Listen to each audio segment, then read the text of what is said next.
During the Cold War, Romania was one of the most cautiously defiant members of the Warsaw Pact. After about 1960, it consistently failed to meet defense spending quotas, and while it didn't actively resist adopting Soviet military doctrine, it was often very slow to implement it, and even failed to provide cooperation to Soviet military forces that were based in or traveling through Romania. Perhaps the most flagrant example of this independent mindset with defense matters came in the early 1970s when Romania signed an agreement with Yugoslavia, which, remember, was not a member of the Warsaw Pact, to jointly develop a new strike jet instead of trying to get new planes from the Soviet Union.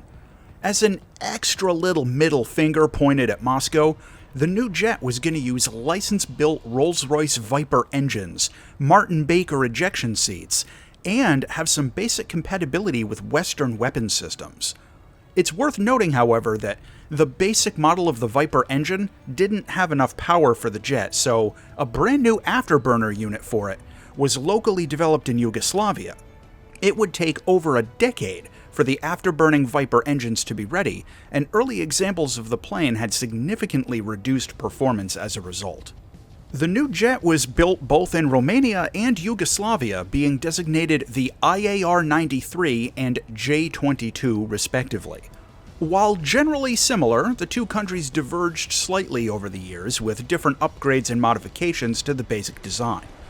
In Romanian service, the major upgrade was from the IAR-93A to the 93B, with the B model finally entering service in the late 1980s, introducing the new afterburning engines and some aerodynamic refinements. Romania operated the IAR-93 until the late 1990s, although Serbia still operates a few Yugoslav-origin J-22s. What we get in War Thunder is the IAR-93B, a strike aircraft in Rank 6 of the Italian tech tree at battle rating 9.0 for air and 9.3 for ground.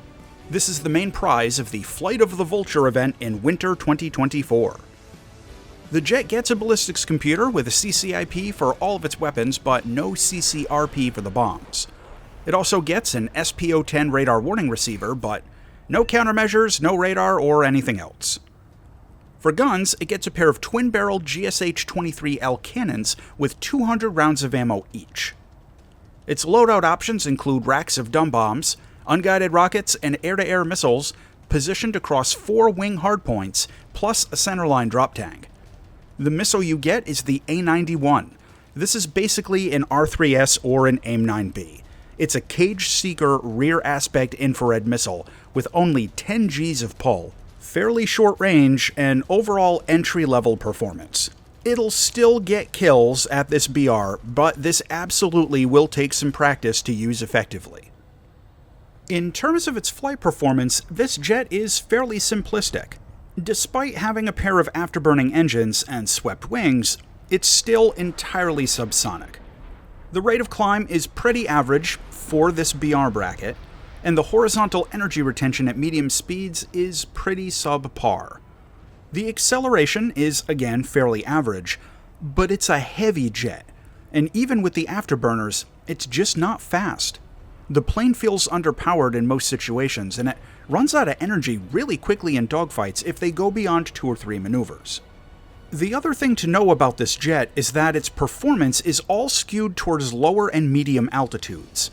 At higher altitudes, almost every part of the performance feels much worse, with the exception of climb rate, which remains fairly consistent if you keep your speed up.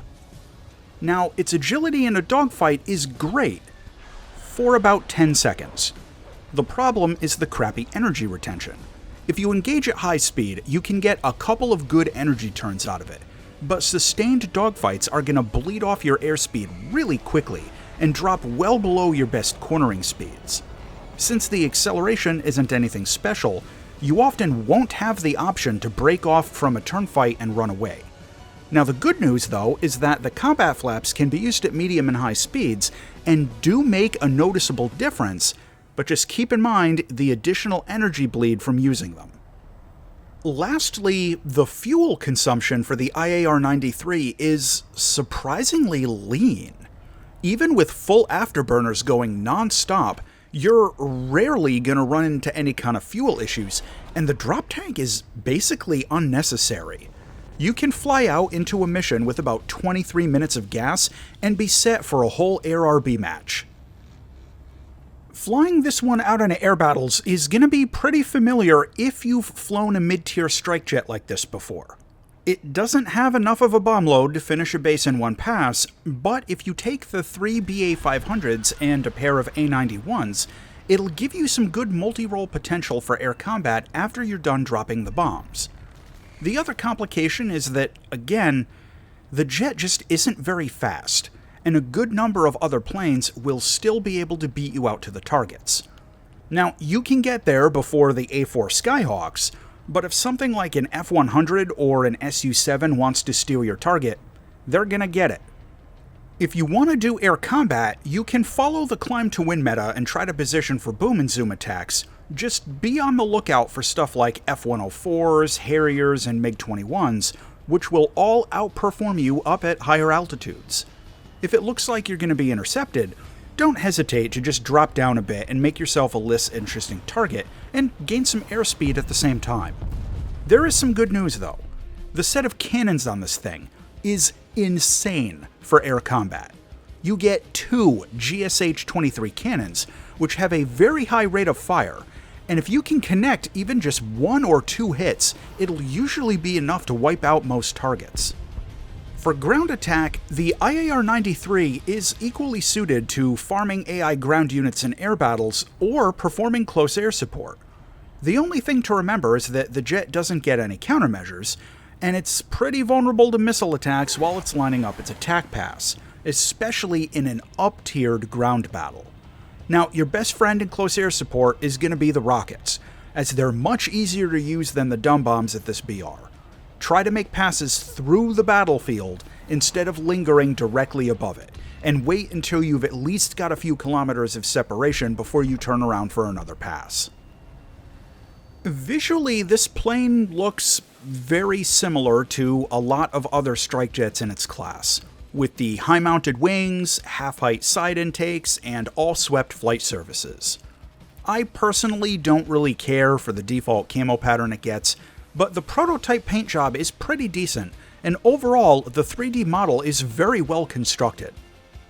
Now, landing is easy, but the gear is a little tall and sits at kind of a weird angle.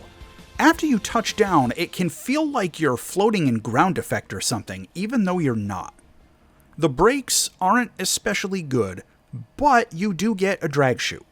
The gear can go out a little over 450 kilometers an hour, and you can drop landing flaps at about 400.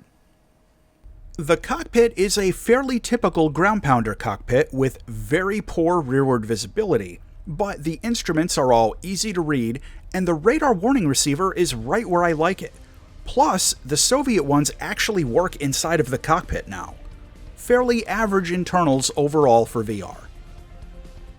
To close out on the IAR-93B.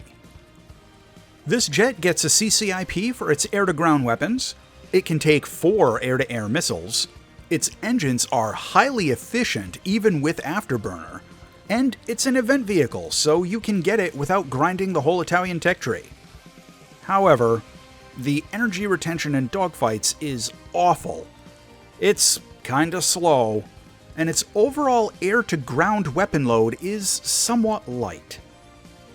The final verdict on the IAR-93B is that this is a very average mid-tier strike jet. It's not dog shit, but it's not amazing. If you're looking for a jet for ground pounding or close air support around this BR for Italy, this might be a good pick. As always, thanks for watching, and if you enjoyed this video, check out this other one.